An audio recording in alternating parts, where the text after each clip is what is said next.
So, welcome everyone.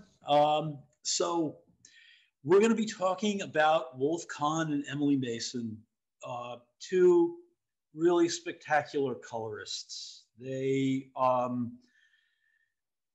Well, uh, I have a lot to say about them, but we'll start off with what I have quoted from Brooklyn Rail at the bottom. Artists, lovers, life partners, art world rivals, benefactors, and luminaries. Emily Mason and Wolf Kahn were all of these things and more. Miles McInerney Gallery devoted each of its two gallery spaces to the first posthumous solo exhibits of the couple, who died within months of each other after more than 60 years of marriage. The shows offered a rare opportunity to compare and contrast the work of two different painters, one abstract, one figurative, who shared a passion for vibrant color and bucolic landscapes of Vermont and Italy, and who both aimed in their work for pure soul-bearing expression. So, basically, on the left is a Wolf Kahn piece from 2019, and on the right is an earlier piece from Emily Mason, and I'll have a lot more updated work in this group of things that I'm showing you. Basically, she is having a show. They're giving her a show at the Bruce Museum right now, and that show will be going on for into May at this point. They're not open at the moment, but they will be reopening hopefully within the next couple of weeks. I'm not sure when. You have to check with them. But the work that's there is work like this from the 50s, which are oil on paper. And then there's a group of pieces that they have from the 80s, which are prints, and they're really gorgeous. So, you know, that's just something to put in your hat. I'll have more information about that at the end. So we're going to move on. And here they are, Emily and Wolf together in their studio in Venice in 1957. Both of them had Fulbright scholarships, Fulbright grants to go and work and study in Italy. And they were married there in Venice in 1957. How much more romantic can you get than that? They knew each other from back in New York, but you know, when they got together in Italy, that was it. So let's see. Okay, and here are two really mature pieces from both of them. I believe the Wolf Kahn is from probably the 80s, and this Emily Mason piece is from the 2000s, much more recent. And you can see that they're very different in their approaches in certain ways, but they're both really interested in this vivid, saturated color and really a loose handling of the material, the paint. Let's see. Both of them were influenced by Hans Hoffman, Wolf more directly than Emily. Let's see. I'm going to talk. I'll talk for a minute about Hans Hoffman because he's an important guy. He actually brought a lot of the concepts of modernism to a whole generation of artists in America. So a central figure in the story of post-World War II abstract art. Founded a famous, influential school in New York and Provincetown, Massachusetts, where he taught the principles of modernism, the individual creative expression, for more than 20 years, helping a new generation of American artists. Wolf studied with him and was his studio assistant in the late 50s, and Wolf and Emily summered in Provincetown during some of those years. Hoffman is generally distinguished by this rigorous concern with structure and unity, developing spatial illusion through something that he called push-pull of color and shape and placement, using bold, often primary colors for expressive means. And basically, Hoffman knew Matisse and Picasso. He was in Paris at that time, in the early part of the century. So he really was involved with all of that. And when I talk about push and pull, if you look at the piece at the bottom, the Untitled Provincetown piece, you can see. Let me see if I can get rid of this thing. This isn't my way. All right, I'm going to move it over that way. You can see how the reds kind of pop out from the green and the blue. And this is this warm and cool business. Okay, there's warm and cool, light and dark, as far as color is concerned. And when you put a red next to a blue, the red is going to tend to come forward, and the blue is going to tend to sink back. Now, there's all this loopy stuff going on with the yellow through it and the overlapping planes and all that stuff. This is all into cubism. This is the play of designing that surface with these linear planes, okay, so that you get depth out of the interaction of color and shape. Very buoyant piece. And I understand Hoffman was quite a character and attracted a lot of people to his classes. Let's see, we're going to move on. Okay, now the other piece of the picture here is Emily's piece. This piece on the right is an early piece from Emily Mason. She was 14 years old when she painted this painting, which is pretty remarkable. It's not huge. It's 18, 24 by 18, but still, that's, quite a remarkable composition for a 14-year-old to come up with. On the left is a piece from her mother. Her mother was a abstract painter. She was basically one of the founders of the American Abstract Artists Association. And Emily's mother was renowned and then overlooked as an artist in the mid-century. Through it all, she continued to chart her own course. And basically, what happened was the type of abstraction that she was interested in was something that was very planned, thought out, worked through. And the spontaneity and energy of the abstract expressionists kind of overtook that type of abstraction.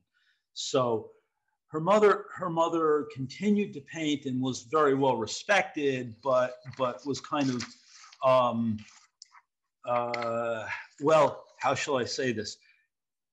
She was a woman And at that time, women were not taken quite as seriously as the male painters. So that was something that she was bucking up against. You know, aside from Frankenthaler and Joan Mitchell, who also felt kind of like they had to battle their way to the top. She was kind of, Alice Trumbull Mason was kind of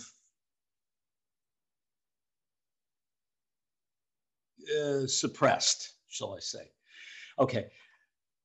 Now, the piece on the left is one of Alice Trumbull Mason's pieces from 1969, toward the end of her life, actually. She only lived until, I believe, 71 or 72. I can't remember what I just had up there. But on the right is one of Emily's pieces from 1968. So you can see that Emily was really charting her own course. She was not following in her mother's footsteps. That's for damn sure. But she respected what her mother was doing and really learned a lot from it. And you know, there's really a family history there. Her great grandfather was a fairly well-known John Trumbull was a portrait painter from back in the 1800s. So. And this is another one of Emily's pieces. This is, you know, a really, you know, mature piece.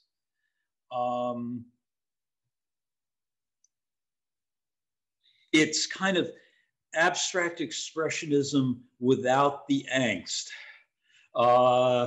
You know, it's not without emotion, but that was not an intention on the part of Emily. When she did these pieces, she kind of set into them, tried to keep it fresh, tried to keep it spontaneous as far as what she was after.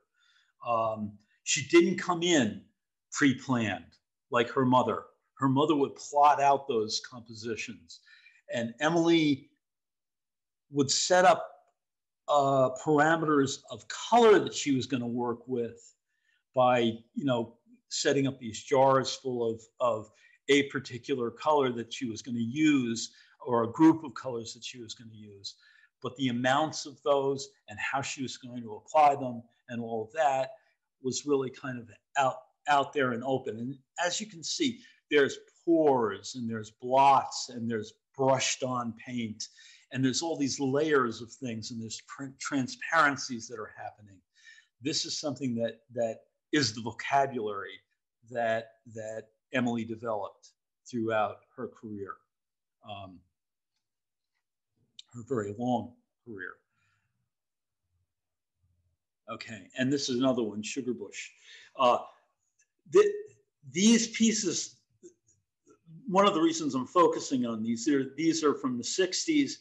A lot of these pieces are in that show at the Bruce Museum.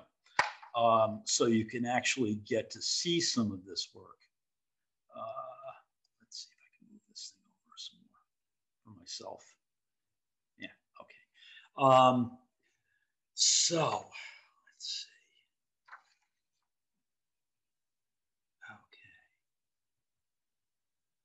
Okay. And you can see, you know, she's got a variety of approaches. She's, you know, this is very, very light staining, you know, staining and rubbed out. You know, it looks like she had a lot more of that green up there and just like took a rag and rubbed it out and pushed it around. So the kind of harmonic glow that she's got out of this piece was almost like wiped away, bringing the white of the paper back out.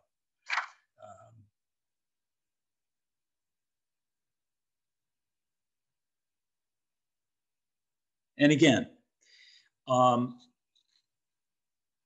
there's a crossover between abstract expressionism and the color field painters who were much less involved in emotional content in their work.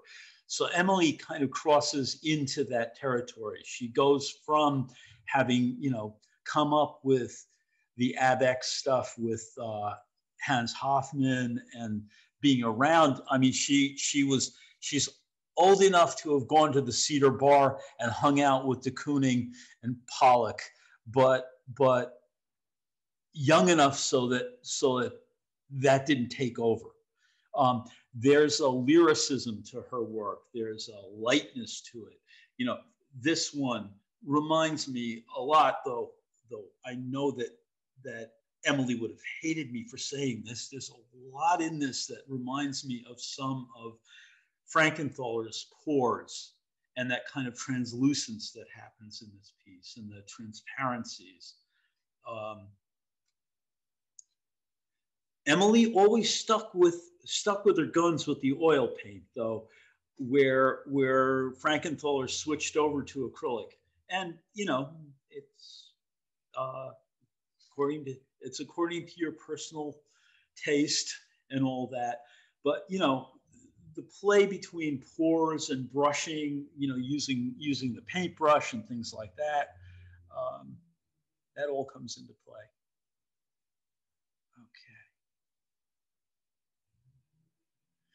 Okay. And this is another lovely piece.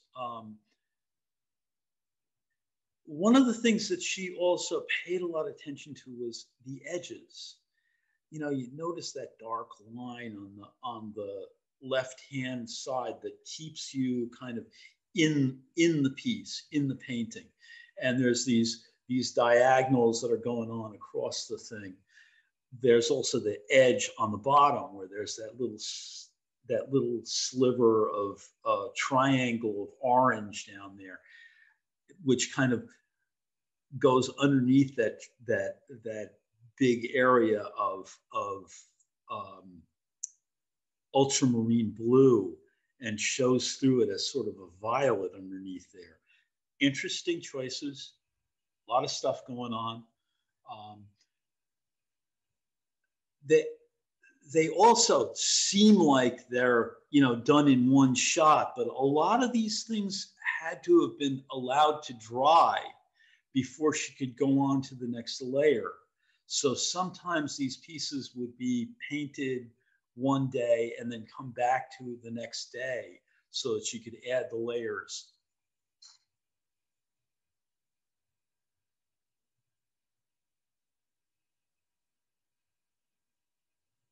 And again, I believe this piece, it may not be in that show. This one may not be in that show, but it is in that territory. This is from 1971, so it's still, you know, it's reaching back there at this stage of the game. We're talking, you know, 40 years ago, 50 years ago. Excuse me. Okay. And one of the things that Wolf and Emily did when they came back and settled, you know, was in 1968 they bought a farm up in Brattleboro, Vermont, and so they would summer out in Brattleboro. Emily taught for 30 years at Hunter College, so during the school year she was in the city. And besides that, the art scene is in the city. That's where they wanted to be.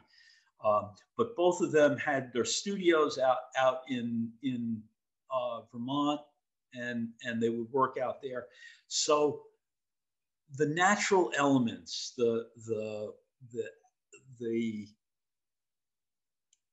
abstraction from nature was always something that natural reference material for Emily was always there, and of course for Wolf, because he was a landscape painter, for crying out loud.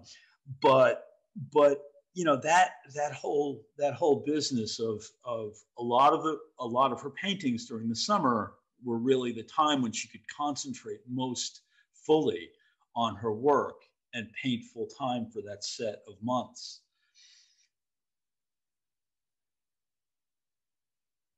And, again, Untitled, Vermont, 1985, basically there's sort of this autumnal sense, but also kind of the fluidity, this almost like a looking into a stream in autumn, and that colors all blending together and washing through. And the piece on the right, again, saturated areas of very opaque paint and other areas of very translucent, transparent color. The pores and the brushwork playing off of each other. Blotting. Okay.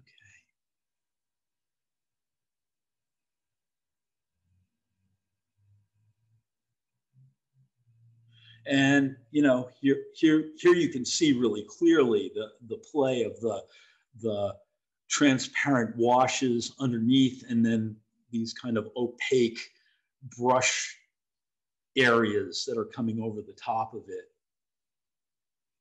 A lot of dimensionality out of the play between the brushwork and the transparent washes.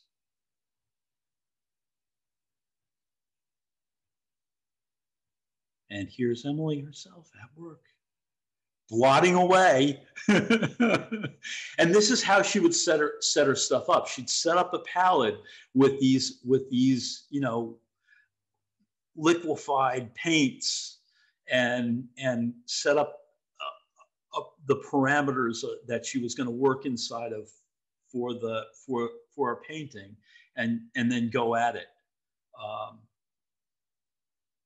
Really, I think the main planning that she did before she went to paint had to do with the palette that she was going to set up and the parameters she was going to work within in that way.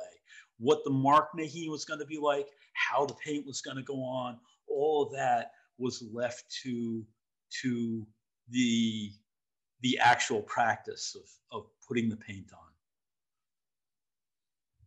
So there's a spontaneity that's got to be there, a freshness to the pieces. And here she is in her Vermont studio. Looks nice to me.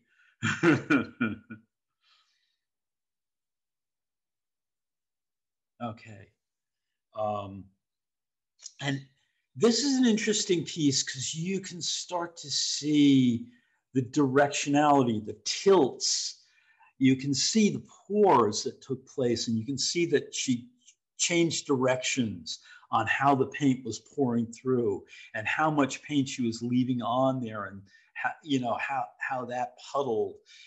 Even up in here, you can, let me see if I can get my marker out here. Let's see, zoom in. I want to zoom in right here, and you can see fingerprints up here where she just sort of pushed that stuff up in that direction. And then you can also see the drips going to the right. And then if you look down here, you can see that there are drips going toward the bottom, and there's this haze of stuff that's happening in these different areas, and then there's these drips going in the other direction. There's all kinds of stuff going on here. And this is really about the layering of the pores and when she chose to do them. So let's see.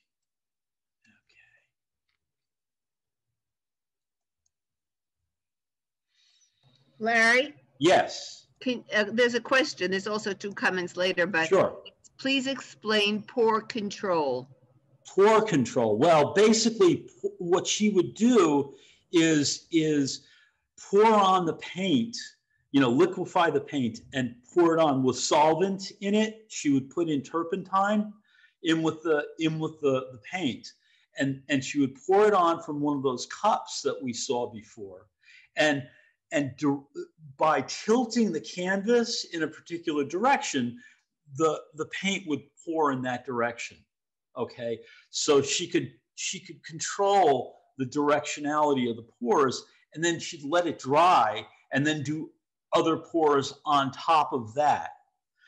Unlike somebody like Morris Louis, who actually was using raw canvas and using acrylic paint, it's a different process for him, because he would do all kinds of pores and all of that. So there's a timing for when she would pour on these areas of color. Okay, I think that explains that to some degree.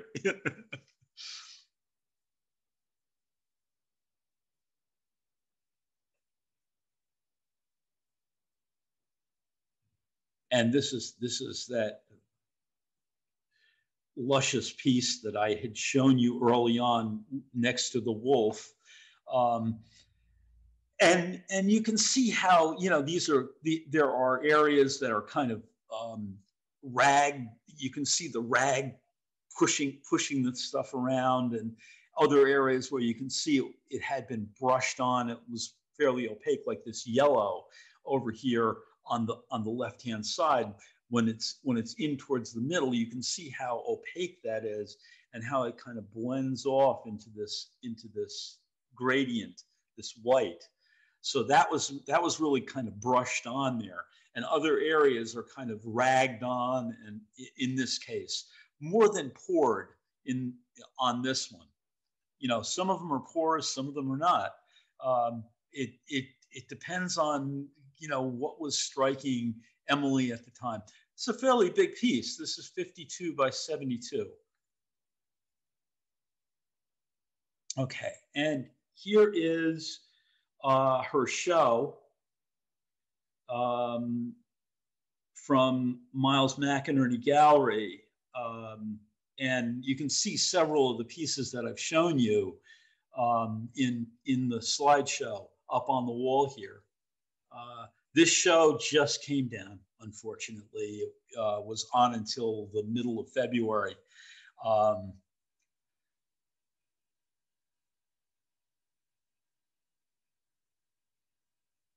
And here's the other wall. Now, if you go to Miles McInerney Gallery, you'd be able to see a lot of these pieces up on screen, more you know, nice and big, and you can get a good close look at them.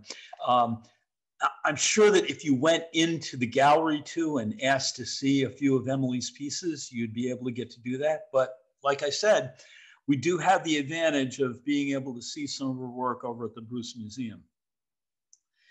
So, this is a beautiful late piece. Very, very, you know, minimal pores, you know, just these really light transparencies. Lovely, kind of breathed onto the canvas.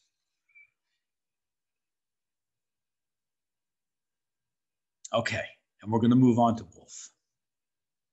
So, let's see where we are. Okay.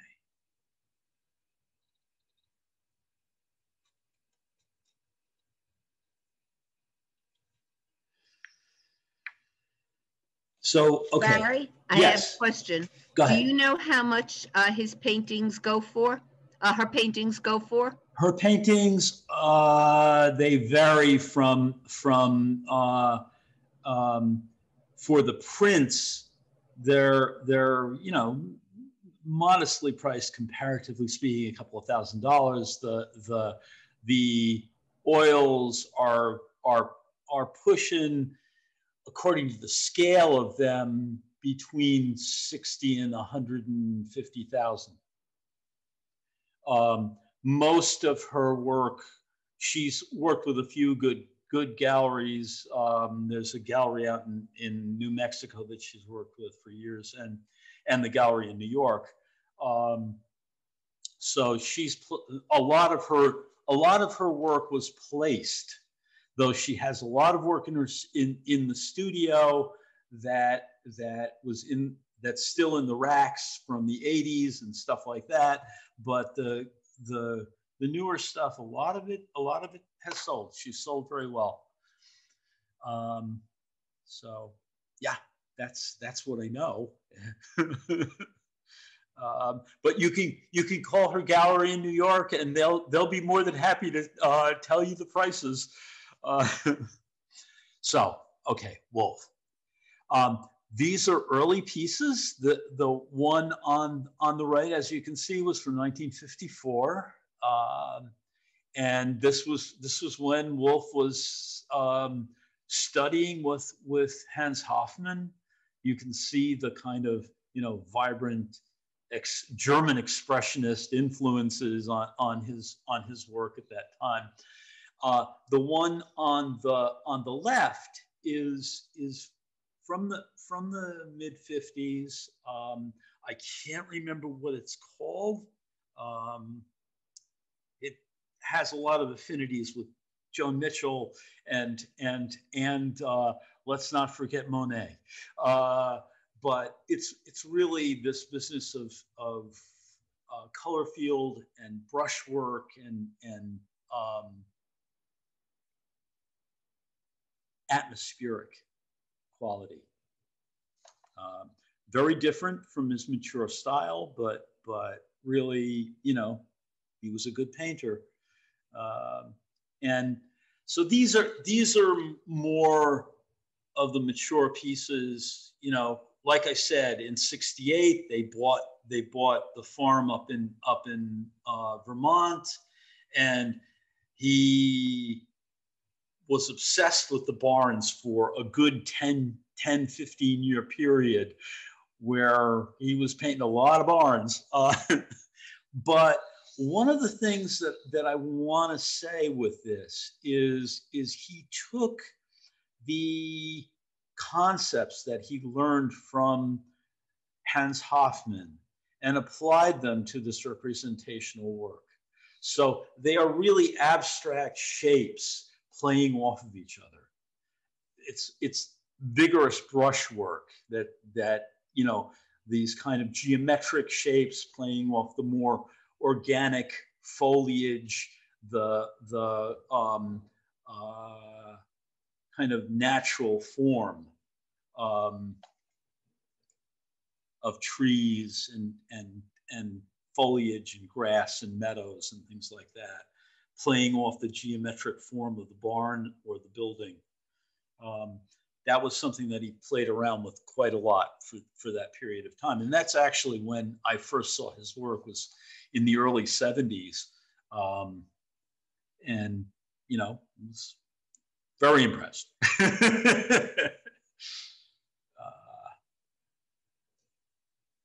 So this is a Hans Hoffman. And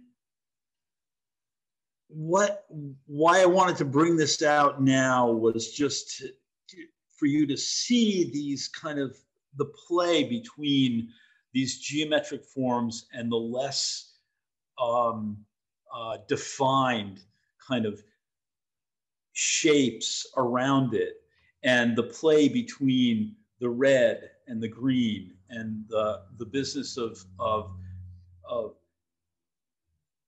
light and dark, warm and cool. So the red tends to want to come forward, but the green is actually brighter, more intense. So there's this tension that's being set up. And what Hoffman used to call this is the push-pull, basically the tension, dynamic tension between these shapes of color. And this is something which Wolf integrated into his landscapes. So I will move on to this, where you see it's much more subtle, but there's this play of warm and cool. This clump of very light green trees on the right against that kind of warm, kind of pinkish business in the sky, and the tension between these muted complementary colors, where the red, that though it's muted, wants to come forward, and the green wants to recede. And that's the kind of play that's going on in here. Light to dark, warm, cool. Okay, so if you look across that sky, it goes from this warmer, lighter stuff, kind of subtle business that's underneath the surface on the right, to this blue that sinks in on the left. That's just in the sky. And then you look at what's going on in the field below. Again, it's going from this lighter business on the right to this darker business on the left. And you've got this big green tree on the left that's very dark and coming out at us. But then there's this warm purple and the orange in the barn that also want to vie for our attention. So it's kind of like this green is kind of like relatively cool, and the barn has a lot of warmth in it, even though the purple is a coolish color. It's warmer than the green. So that kind of tension is what he's playing around with throughout his work. And then you got this brushwork. I mean, it's very spontaneous. It's very loose and open. It's really a hallmark of his work, that play. Let's see. Okay. And this one, again, 1970, 71, relatively early piece. But, you have the play of the big abstract shapes, these big triangular shapes. They read as a barn, but they also read as these big kind of abstracted forms. A lot of triangles in this one, playing all those different triangles off of each other.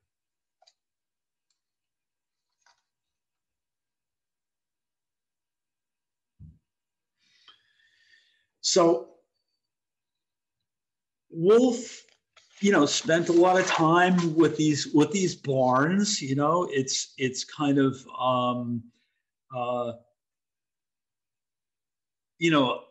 the barn is really a cliched image. It's like trying to paint the Statue of Liberty, for crying out loud. But the way he approached them, the freshness that he brought to it, the zest and vitality of the brushwork, and the kind of application of the ideas of abstract painting to a representational form, is kind of where Wolf played around with this, and the line that he drew in the sand for himself. Keeping that, they're lovely colors, but they're also really, they don't go over into saccharine if he pulls it off right. There's a vitality to the mark making and a boldness to it that really hold the pieces. And there's this business of the all over painting, the sense of wholeness, of wanting the entire painting to sing. There's a lot of things. I mean, if you look at the greenhouses in the green landscape, just kind of look for a moment at the green that's on the right in the foreground in that pasture, and how it blends over into this more yellow tint on the left. And then if you look up in the purple in the hill beyond, it's kind of going from very saturated and dark behind the trees, getting lighter, and then getting darker again behind the trees on the other side. There's a lot of things being played around with in this. If you could see them in person, you would see a lot more subtle changes in these things. We do the best we can with what we've got, but again, right. Yes, go ahead. Somebody said Klimt colors in greenhouses in a green landscape. Yes, Klimt colors. Klimt. You can see that. would go there. Klimt was much more, how can I say this? He was much more systematic than Wolf. Wolf's, the spontaneity of the marking and all of that is something important. But yes, I would say there's definitely some Viennese expressionism here. Okay, and these are another medium that Wolf excelled in was pastel, and these are big pastels, 30 by 44, 29 by 41. Those are big pastels, and he really used this medium well. The other thing I want to point out is the business of the figure ground stuff that happens in these pieces. And what I'm referring to is look at the uphill piece. Look at how the trees on the left are dark against light, and the trees on the right are light against dark. And he's playing back and forth between these things, and that gestural business, that sketchy field of branches that kind of play through the thing. That's something of interest. And again, in the pond near the studio on the right, you have these kind of the spring growth that's kind of bursting through the other shore from the foreground. The play of this very bright green in the foreground with the yellows in it, and that kind of lime green that's off in the distance. That that's again the warm cool business, where the warmth of this yellow comes forward and the coolness of that green recedes. Okay, and he really loved Rothko, and you can see that in the kind of hover of color that Wolf uses throughout his landscapes. That interaction was something that fascinated him, and he loved Rothko. He was very familiar with Rothko's work. And the other one is Milton Avery. And as Wolf's work progresses, he gets more and more, I think Avery figured more and more importantly in the work in certain ways. There was a folk art quality that Avery looked at. He looked at decoys, and he looked at folk art paintings and things like that. And there's a direct expressiveness in those things that he really wanted to capture. And I think Wolf tuned into that. Now, Wolf, in the last 10 years of his life, also had macular degeneration going on. It got to be more and more of an effort for him to paint. And so basically, his paintings got more and more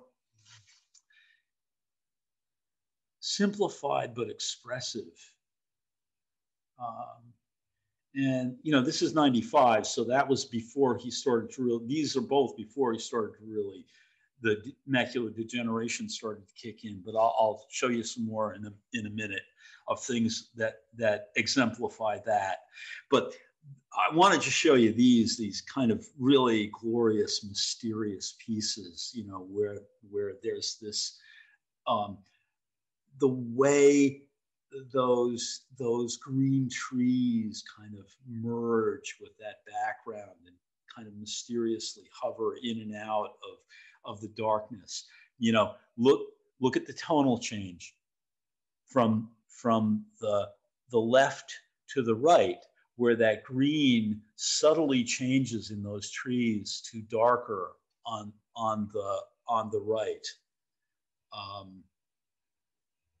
And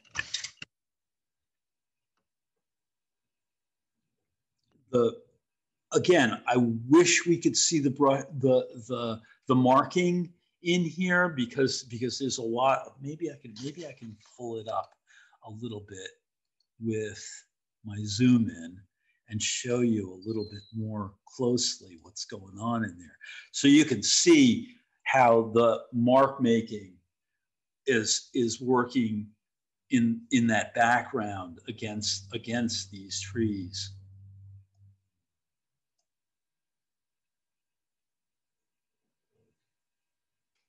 Okay. And Larry? Yes. One person in the audience talks about an artist. His name is Larry Horowitz. Yeah, and he's a friend of mine. I went to school with Larry.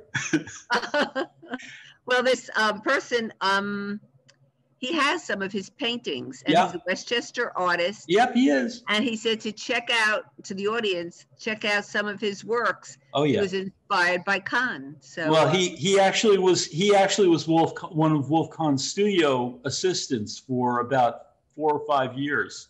Oh God. And so yeah, I was Larry was one of my studio mates at SUNY Purchase. Oh, we're good friends. I know Larry well, and yes, definitely check out his work. There's a really good gallery that he's got in New York City that has a lot of his work on there, and I'm sure there's a website out there. So yep, love Larry. And he learned a lot from Wolf, that's for sure. Okay, and these are later pieces from Wolf. And there's one of the things he talked about toward the end was he was starting to look at Pollock and look at the vitality of the mark making that was in those Jackson Pollock pieces. So he was starting to play around with this light line and you know, move that mark over the entire surface, and you know, this has that verticality of the trees, and then the gestural motion of the hatching across them that kind of is indicating branches, but you know, hey, it's just a really beautiful luminous piece that you know, was something that he was really playing around with a lot toward the end of his life. And the piece on the right, I really love. So which are the trees and which are the background? And it kind of changes back and forth as you look across it. Are the yellow things the trees, and the brown the background, or the brown ones the trees, and maybe it changes back and forth, and maybe it's both. I don't know. But I think that's the game that he was up to, this figure ground business where, you know, you're playing around with it. The red and green interchangeable, or red and yellow interchangeable. Larry? Yes. Somebody asked, can we assume that some of his artwork is the result of unintended accidents? Okay. This is an interesting question, and comes with the territory. Yes, there are things which happen in it which are fortuitous accidents, but he also integrates those and works with those. He is, when you're talking about somebody who's been at it for 60 years, you're talking about a lot of intuitive knowledge that goes into the quote unquote fortuitous accident. So yes, there is accidental mark making that happens, but it's also how is that integrated into the composition. That's where mastery comes in.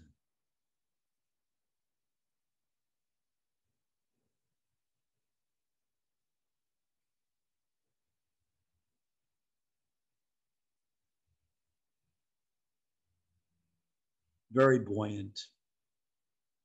You know, this is a 92-year-old man painting these paintings. Look at the vibrance and vitality in these pieces. Pretty remarkable. If I'm pulling something like this off at 92 years old, I will be a happy man.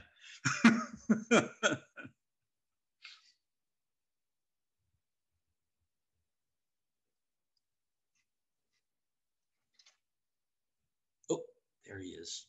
There's the guy. Okay, so like I said, Emily Mason is at the Bruce Museum whenever they're open again, so check on them. You can see the interior of Wolf's studio and you get an idea of the scale of these pieces.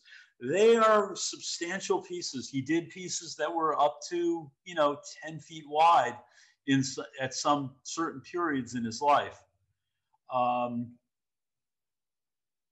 And there are a bunch of talks that he did up at the Brattleboro Museum. Both Emily and Wolf supported the Brattleboro Museum. They gave a lot of money to it.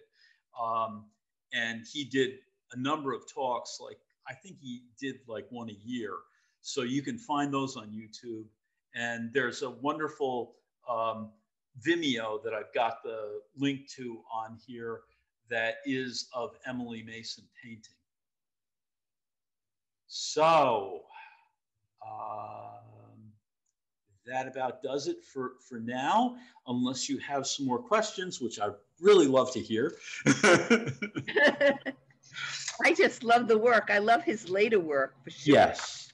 Yeah, I really think it's, and that painting that he did when he was 92, yeah, pretty impressive. Not bad. Not bad. I'd hang it on my wall in a second. How much does his work go for? 150 to 250,000. The really big ones, $500,000 at this stage of the game. Whoa, yeah. Okay. It's out of my price range. It's a little out of your price range, but yeah. Wait, we have another question I have to read. Could you explain what you mean by, and then they didn't, marking, by mark making? Okay. It's what you do when you put a mark on a canvas. It's mark making, and there's a variety of ways that you can approach putting marks onto. Well, let me go back. All right, if you look at what's going on here, and look at the trees. Okay, there's a very fluid motion that's going into those trees. You can see some big areas of gray back there. If you look at, let me see if I can get my zoom up, and that would be helpful. Okay, so if we look really closely at this, you look at all these little marks that are in there. This is what I'm talking about as far as mark making. Okay, there's these big gestural yellows over here on this side, which actually pull some of this over here into that part of the canvas. But if you look at that twitchy mark making that's going on throughout the thing, that's what I'm talking about. And there's a variety of marks. There's the stuff that's going into those things in the background. There's how this is flattened out the yellow of the field. There's vertical and there's horizontal marks that are playing off of each other, and the size of those marks changes throughout the painting. So that's part of the energy of how a composition's put together in this kind of painting.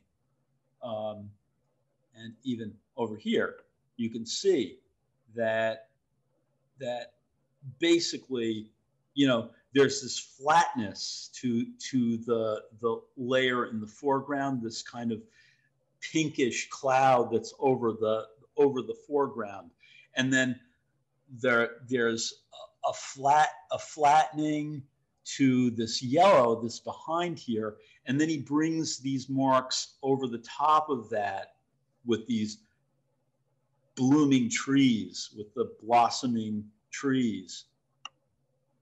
So it's really the range of marks that he uses as part of his arsenal to articulate the space. So when I talk about range of marking, that's what I'm talking about. On a different note, did they have children? Yes, they have 2 girls, and one of them is a painter, pretty good painter, Cecily. Okay. All right. So do you want to talk about the next week's? I forget what I'm doing for next week.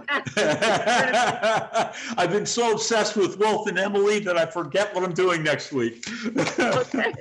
But well, you can look on the website. It'll be up. Okay. So go to chappaqua.library.org and you will see it. If you want emails from me, please email me at jkuhn@wlsmail.org. So thank you, Larry. We hope to see you on Sunday, 2 Women Warriors at 2 o'clock.